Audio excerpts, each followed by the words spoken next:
Good morning. In today's session, we will revise our fourth unit. That is nothing but the three-phase induction motor. We will solve some numericals. And here we will finish our fourth unit. That is nothing but the induction motor. So here we are saying induction motor is nothing but electromechanical converter. Because if you see, this motor is the AC motor, which will uses the electrical energy and which will convert that energy into a mechanical energy. So we can say induction motor or a AC motor or a electrical motor. This is the electromechanical energy converter which will uses electrical energy and convert that electrical energy into a mechanical energy.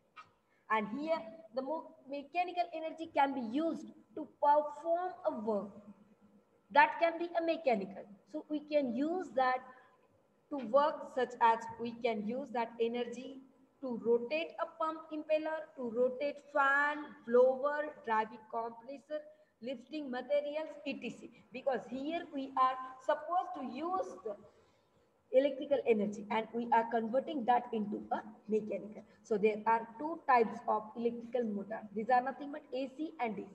But here we are supposed to study about the induction motor. So this is the AC motor. So two types of electrical motor are AC and DC motor. In DC, already in the third unit, DC machines, we have seen about DC motor as well as DC generator. DC motor, there are two types: separately excited, self-excited. If we are giving the separate power supply to the armature and the field winding, we are saying that as a separately excited. And if we are giving power supply to the armature winding and it will give the power supply to the field winding, at that time we are saying that as a self-excited. So in self-excited, we have seen about the series and the shunt.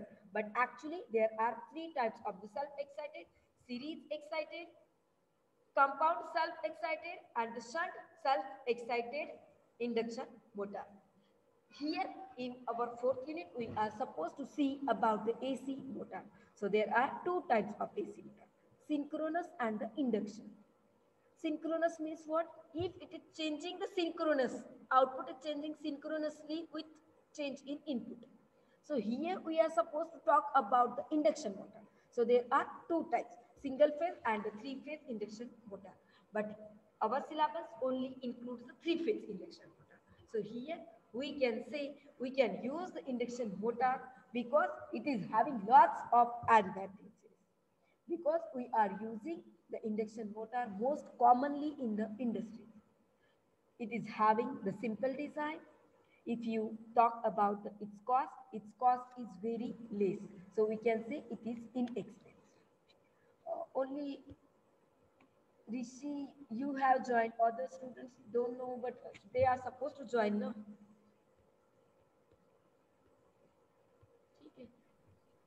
Okay. So here we can talk about the advantages of the induction motor. Like, as when we are supposed to use the induction motor, there are only two main parts. These are nothing but rotor and stator. So in stator, we are supposed to use stator frame. It means it will be the outer covering. After that, we are supposed to use stator winding and stator core. And at the rotor, we are supposed to use rotor core. So here we are saying on the description of the rotor, there are two types of the DC motor. These are nothing but squirrel cage and the slip-ring induction motor. So here, if we see, all are having the logos. So we can see induction motor is inexpensive. And here it will give us higher power to weight ratio. If you talk about its maintenance, it is easy to maintain. And here we can give the direct power supply to the three-phase induction motor. So we can say there is a direct connections to the AC power source. These are the some advantages of the three-phase induction motor. You can see here the some. Diker, please mute yourself. So if we are talking about its constructions, you can see its coaxial view. It means what? Here you can see it is the part of the AC motor. AC is nothing but three-phase induction motor. So here, this we can call as a shaft. On shaft, if you see, on shaft we are supposed to use here bearing. If this is the slip ring, and in squirrel cage there is no need of the number of bearings. But in slip ring, you will be required the bearing on the both sides of the rotor, because this is the rotor and you can see here on the both sides there is a bearing. After that, we are supposed to use here the fan, because inside the stator and outside the rotor, there will be a fan for the cooling purpose to come the air. So here we can see this is the stator frame, this is the stator winding. Kaikar, please mute yourself, don't disturb the class. Here, this is the stator frame, or you can say as a yoke. This is the non-driven side and it is the driven side. Non-drive end, you can say this is the drive end. So these are the parts of the AC or the three-phase induction motor. So we can say induction motor will work on the transforming action. And here we are supposed to use the stator as well as the rotor. It means what? The main parts of the induction motor are the two parts. It will consist of main two parts. These are nothing but stator and the rotor. So here stator will work as a primary and rotor will work as a secondary. So we can say this type of induction motor as a synchronous induction motor or asynchronous AC motor. So here we can see about its construction. It will consist of mainly two parts. These are stator and the rotor. So we can say stator will be stationary part and rotor will be the rotating part of the three-phase induction motor. Firstly, we will talk about the stator.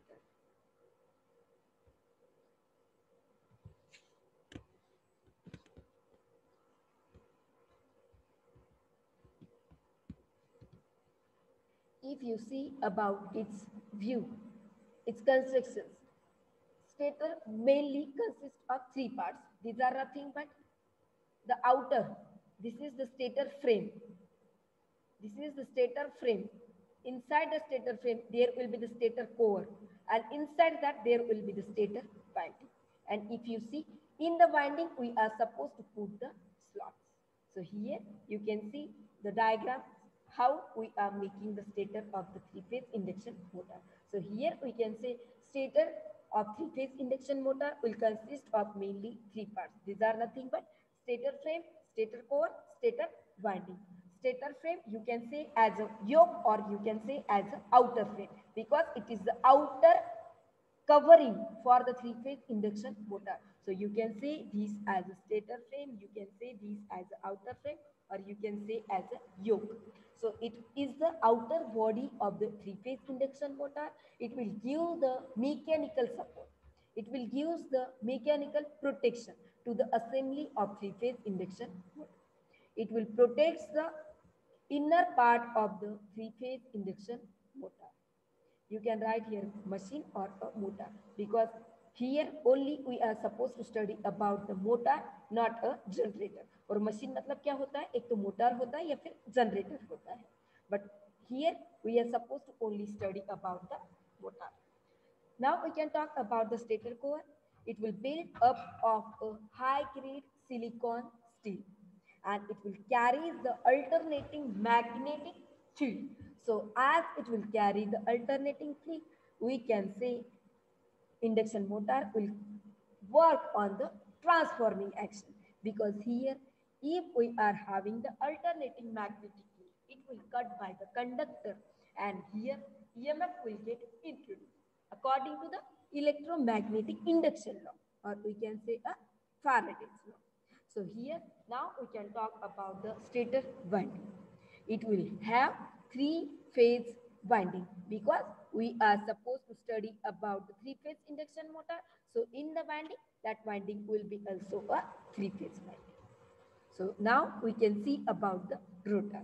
The secondary part of the three-phase induction motor is nothing but it is the rotor. So here On the construction of the rotor, there are two types of rotor employed in the three-phase induction motor. These are nothing but we can say as a squirrel cage rotor, or we can say as a slip ring rotor, or we can say wound rotor, or we can say phase wound rotor. All are having the same name, because we have seen the differences between slip ring and the squirrel, but slip ring is nothing but the wound. Sometimes there will be question. There is a need of the slip rings and the brushes in squirrel cage induction motor, synchronous induction motor, wound induction motor. None of these. You are supposed to understand. Slip ring is nothing but this is the wound. So here need of the slip rings will be in the wound induction motor. So here we can say on the construction of the rotor, we are supposed to study about the two different types of induction motor. These are nothing but squirrel cage rotor and the squirrel cage induction motor and the slip ring induction motor. So firstly we will talk about the squirrel cage rotor. So here if you will talk about its constructions, the rotor will look like a cage. Here rotor will look like a cage, so we can say that as a squirrel cage because rotor is looking like a cage. So here we can say about the squirrel cage rotor, like it will consist of laminated cylindrical core which will have semi-closed circular slots at the outer periphery, and copper or aluminum bar conductors are placed in these slots, and these are short circuited at each end by the copper or aluminum. So this will called as a short circuit rings, and here if we are using the rotor winding, that will be a permanently short circuit. So we cannot add any external resistance, and here these windings are looking like a, these are actually short circuited. So this will look like a cage. So we can say that as a squirrel cage rotor. So the rotor slots are not parallel to the shaft, but these are skewed to reduce the humming. This will reduce the magnetic locking of the stator and rotor, and it will provide a smooth torque for the different position of rotor. So these are the some advantages of the squirrel cage rotor. Now we can see about how induction motor will look like if we are using the squirrel cage rotor. So here this is the diagram for induction motor. Which induction motor? Squirrel cage rotor induction. So here this will be the shaft. Here we are using the aluminum or copper end cap. These are the laminated iron bars, aluminum or the copper bars on the both side of the rotor. So here, if you see, it will look like this. Practically, it will be like this. Now we can see about the slip ring induction motor, or we can say as a phase wound rotor induction motor.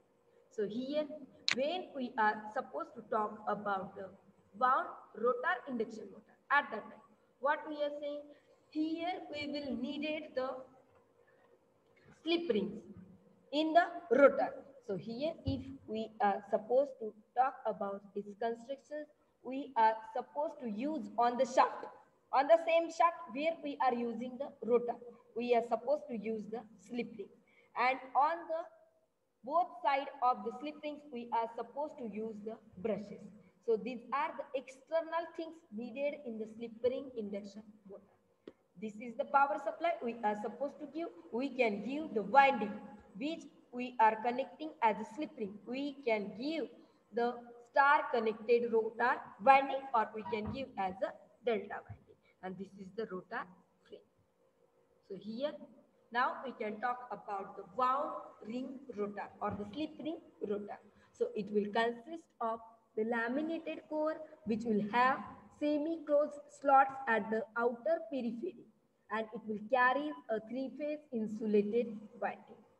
Here rotor is wound for the same number of poles as that of stator, and the three finished terminals are connected together, which will form a star point, and three star terminals are connected to the three slip rings fixed on the shaft. Just wait for a minute.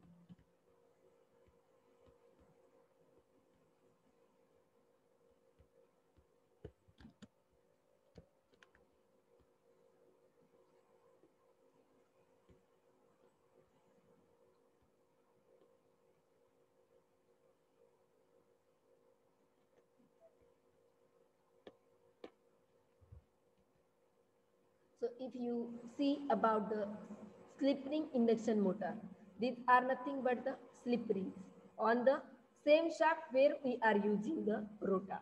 So we can say about the slip ring induction motor, there is a need of slip rings which we are putting on the same shaft where we are locating the rotor, and on the both side of rotor there will be needed bearings. So we can say its construction is complex as compared to the squirrel cage. It will require regular maintenance for the slip rings.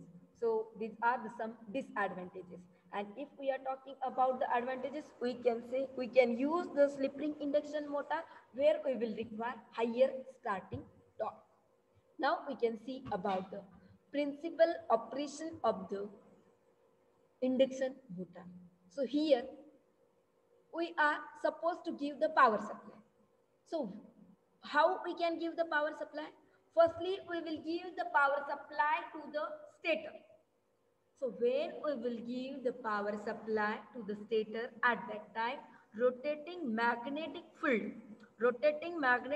is set up in the stator when we are giving the three-phase supply to the stator, and the stationary rotor will cut that magnetic field due to electromagnetic induction or due to Faraday's first law. EMF will get introduced in the rotor conductor because this is the basic electrical law. So here EMF will get introduced. Why? Because when we are giving the power supply, magnetic field set हो रहा है, and as magnetic field get created, it will cut by conductor. So here EMF will get introduced, and here we can say as the rotor conductor is short circuited, current will flow through and it becomes a current carrying conductor in a magnetic field, and it will start to rotate. Now we can talk about some mathematical terms which we will get in the principle of operation of three-phase induction motor. So when we are giving the power supply to the stator of the three-phase induction motor, at that time electric rotating magnetic field will get created and it will cut the rotor conductor. So according to the electromagnetic conduction, EMF will get introduced, and here induction rotor will rotate at a speed capital M. So here we can say the induction motor rotor will rotate at a speed less than synchronous speed. Synchronous speed we are denoting by capital N suffix S, and rotor speed we are denoting by capital N. So we can say induction motor का speed जो होता है synchronous speed से कम होता है, तो we can say capital N will be small than NS, and the difference between NS and N is called as a slip.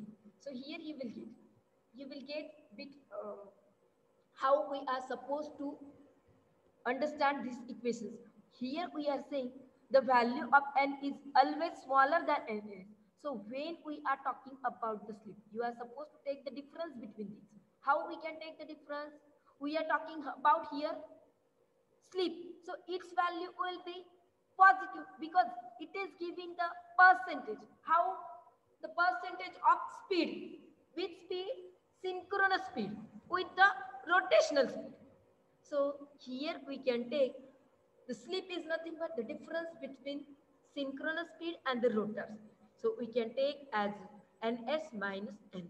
And when we will talk about the percentage slip, you can take that as a percentage slip. You can take as it is the ratio of ns minus n with capital N.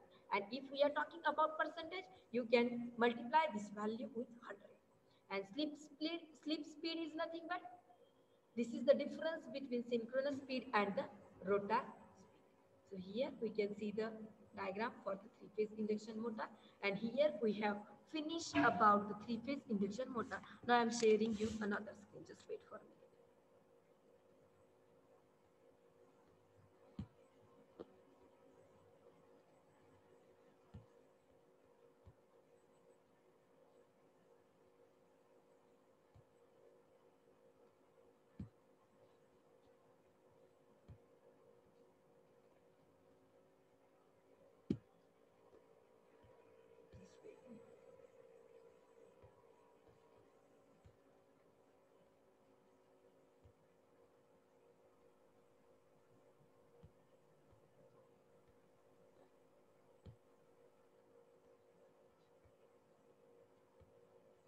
My screen is visible to you? Yes, ma'am. Okay, we will solve one numerical, one to two numerical. So if there is a question like a 6-pole, it means what? Number of pole. Three-phase induction motor will develop a power. So this will be the mechanical power, 22.38 kilo. It will include mechanical loss. So we can take that as a capital P suffix ML, matlab mechanical loss power. At that time, they have given at a speed of 950, sorry, the 950 RPM. So this is the rotor speed on the 550 volt. So this is the given voltage. You can take as a V or you can take as a E. Frequency 50 Hertz. The power factor is 0.88. Power factor is nothing but cos phi. You can take cos phi as a 0.88. Calculate for this load slip, rotor copper loss. Slip matlab small s equal to question mark. Rotor copper loss. This is nothing but P suffix Cu. Total input. If stator loss are the stator loss they have given. So for that you will be required the power flow diagram. How we are taking the power flow. Here is the power flow diagram. There is no, okay. We have seen but in the previous session, if you remember, when we are giving the power supply, we are giving to the stator. After that, there will be some stator loss and it will be given to the rotor. After that, we are saying that as a rotor power, but rotor will cause some as a copper loss and some will cause as a mechanical loss and some will go to the shaft to rotate the shaft like that.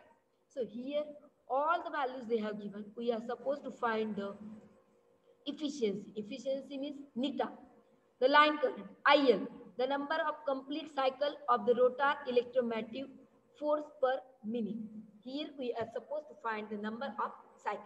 We will solve one by one. Firstly, we will see, we are supposed to write the given values. We can write given the values which they have given. You are supposed to write as it is. Now we are supposed to find slip. We are having the formula for slip, two equations. If we are supposed to find slip speed, you can take ns minus n. If we are supposed to find if you are supposed to find slip, we are having another formula, ns minus n upon ns. So here we are having the value of n, but we are not having the value of ns. So firstly, we can derive the value of ns. You can firstly write this equation. Again, you can write, but ns equal to 120 f upon p. F we are having, p we are having. You can write 120 into f. F they have given 50 hertz. P 6 volt. So 120 into 50 upon 6. If you solve, you will get 1000 RPM. Now you can put the value of ns here, and already they have given 950. If you solve, you will get the slip value that will be equal to 0.05. Now we are supposed to find the rotor copper loss. So here we will get rotor input power. This is nothing but P2. So we can take P2 equal to Pm upon 1 minus. But here we are supposed to find the PCU. But PCU is nothing but S into P2. If you will get these equations at that time only you can solve this. Because only we are supposed to put the values. Equations बहुत simple है, mathematical calculus बहुत simple है, but ये जो equations है वही नहीं पता है तो you guys can't solve. So you will require how we will get PCU equal to S into P2, how we will get PM equal to P2 into 1 minus S. These equations already we have seen and we have seen the thoroughly. So you will understand. You are supposed to understand. You can write these equations on one page and after that you can solve. And how you will get? You are supposed to understand the power flow diagram, which we have seen in the previous session. I will share the PDF. You can see the power flow diagram. You can see the equations. If you will face any issue, you can ask me in the college time. Okay. So here you can see here when we are talking about the rotor copper loss. This is nothing but PC. But for that you will require slip value. Yes, we will have slip value because just we have solved. We will require P2. This is nothing but rotor power. But we don't have the P2. But we can calculate. We are having the mechanical power. We are having this value of slip. If you put, you will get. So you can put the value of rotor power and the P2 is nothing but rotor power. So this is the input power to the rotor. And when you will give the input power to the rotor, at that time, some power will get lost to the rotor loss, we are saying. So that is nothing but the copper loss. So you will get that value as a 1.17 kilowatt. Now we are supposed to calculate total input power. How will you get? We are giving the input power. Some is given to the stator loss and some is given to the rotor input power. So we can take P in equal to P2 plus stator losses. So here we are having the P2 value. We have solved here 23.55. We are having the value of stator loss. We can put that. So you will get that value as a 25.55 kilowatt. Now we can talk about the efficiency. You will require output power upon input power. Input power just we have solved. For output power, you will be having the equation PM minus PML. Both values they have given PM minus PML. If you solve, you will get them. If you are writing, you are putting the value of P out and P in these equations, you will get the efficiency. Now we are supposed to find the value of line current. We are having the equations for input power in the form of line voltage and line current. How we are having P in equal to square root of 3 VL IL power factor cos phi. So we are having the value of input power. We are having the value of cos phi. We are having the value of given voltage 550. We can put this value. If you put, there is an equality sign. Here one equality sign will be required. So equal to 30.4 ampere. Now we are supposed to find the number of cycles. These are nothing but the frequency, number of cycle per minute. So this is we are denoting by F.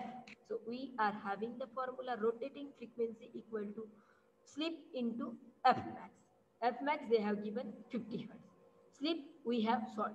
You can put value, you will get FR equal to 2.5 Hertz. If we are calculating per second and if they have not given, you can write your answer in per second or a per minute. But they have given in the question. You are supposed to solve that and you are supposed to find the number of cycle of rotor per minute in second. At that time, you are supposed to write the answer in second. Now we can see the second problem. This will be the same. They have given The value, a 37.3 kilowatt 4-pole 50 hertz induction motor has the friction and windage losses 3320 watts. Stator losses equal the rotor losses. Here they have given PS equal to rotor loss, PCU. Now, if the motor is delivering the full load power output at speed, so rotor speed 1440 RPM, calculate synchronous speed, capital NS, slip, S, mechanical power developed by motor, PM, rotor copper loss, PCU, power transfer from stator to rotor, P2, stator input power, P in, efficiency, neta. We will solve. We can write the given values. Given values. Given values here. So here we are having NS equal to 120 F upon P. They have given here P frequency 50 Hz. Number of pole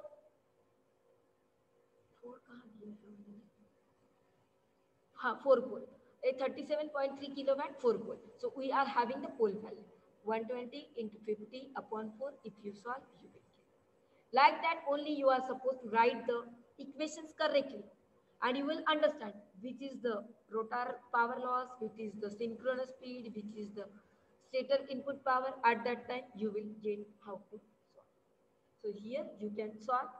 If you will face issue, you can ask. If anyone is facing any issue, you can ask me. Firstly, I will take your attendance.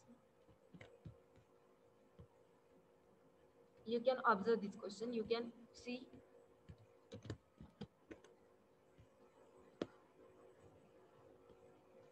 So here, if we are supposed to solve here slip, we are having NS minus N upon NS. NS we have just solved. N already they have given capital N 1440. 1500 minus 1440 upon 1500. If you solve, you will get 0.0. You can write or you can write in the percent. Mechanical power developed by motor, PM. PM equal to, because we are having output power, P out equal to PM minus PML. So you can take PM equal to P out plus PML. P out, PML they have given. If you put, you will get as a 40.62 kilowatt. Rotor copper loss. Sometimes they will give rotor copper loss, sometimes only they give rotor loss. You are supposed to understand rotor loss is nothing but copper loss, PC. So we are having the PCU upon mechanical power equal to S upon 1 minus S. If you put this value, you will get the value for the copper power or the rotor copper, that is 1692.5 watt, or you can take 1.692 kilo. Now we can calculate input power from stator to rotor. So this is we are taking as a P2. That will be equal to mechanical power plus P3, the rotor loss, and mechanical power which we will use to do mechanical work. So we can take that as 40.62 plus 1.6292 kilowatt. You will get 42.312 kilowatt. Now we are supposed to find input power, which we are giving to the rotor and which we are giving to the stator loss. So you can take rotor input plus stator loss. So that you will put value, you will get, because we are having PSL equal to PCU. PCU we have solved. So we can take that as a stator loss. So we can take that as a 1.6925 kilowatt. So if you solve, you will get input power equal to 44.0045 kilowatt. Now we can solve for the efficiency. Output power upon input power into 100. You will get output power, you have input power, you can solve, you will get. Here we have finished the new method. Here our 4th unit has finished. Okay. If anyone is facing any issue, you can ask. Otherwise, you guys can leave now.